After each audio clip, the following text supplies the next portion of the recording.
Պարոն Կարապետյան, Նիկոլ Փաշինյանը չի դադարում ձեր եւ ընդդիմության մյուս լիդերների նկատմամբ այս սպառնալիքներ տարածել ձեր վերաբերյալ, ասում է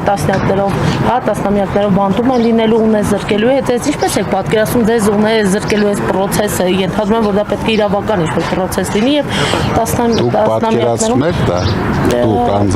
դուք ձեր պատկերացումների մասին խոսենք, իսկ տասնամյակներով Ինձ մա ինքն էլ չի պատկերացնում, դա էլ չի պատկերացնում, խոսում է էլի, մի բան այդ մարդը 8 տարի խոսում է, հիմա մի քիչ էլ խոսում։ Բայց տեսնում չէ կալանավորումներ համատարած, պարոն Կարապետյան,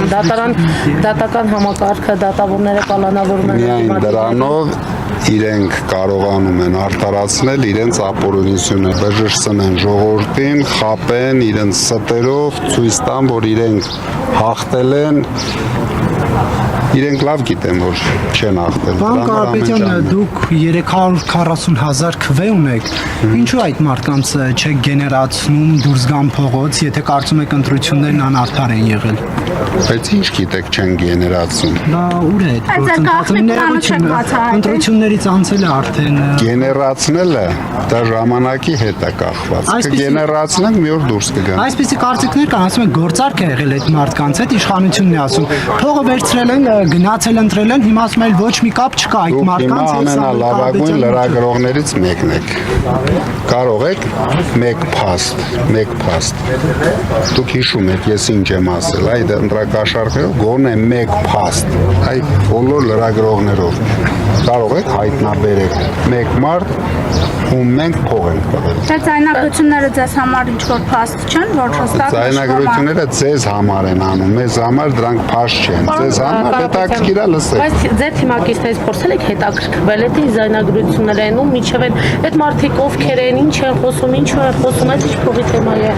Այսպես անձնական հա ձեր հետաքրքրությունը չկա բավականելու։ Հիմա եթե ձեր հարևանին ձայնագրեն, ձեզ հետաքրքիր է։ Դե այնտեղ թիմակիցների անունները տալիս, գումարի անունները տալիս։ Ապօրինի ձայնագրում են։ Հակակրթությունը ասում է դատարանի որոշումներով ենք ձայնագրում։ Դա կյանքը ցույց կտա, արեք։ Պարոն Կարապետյան,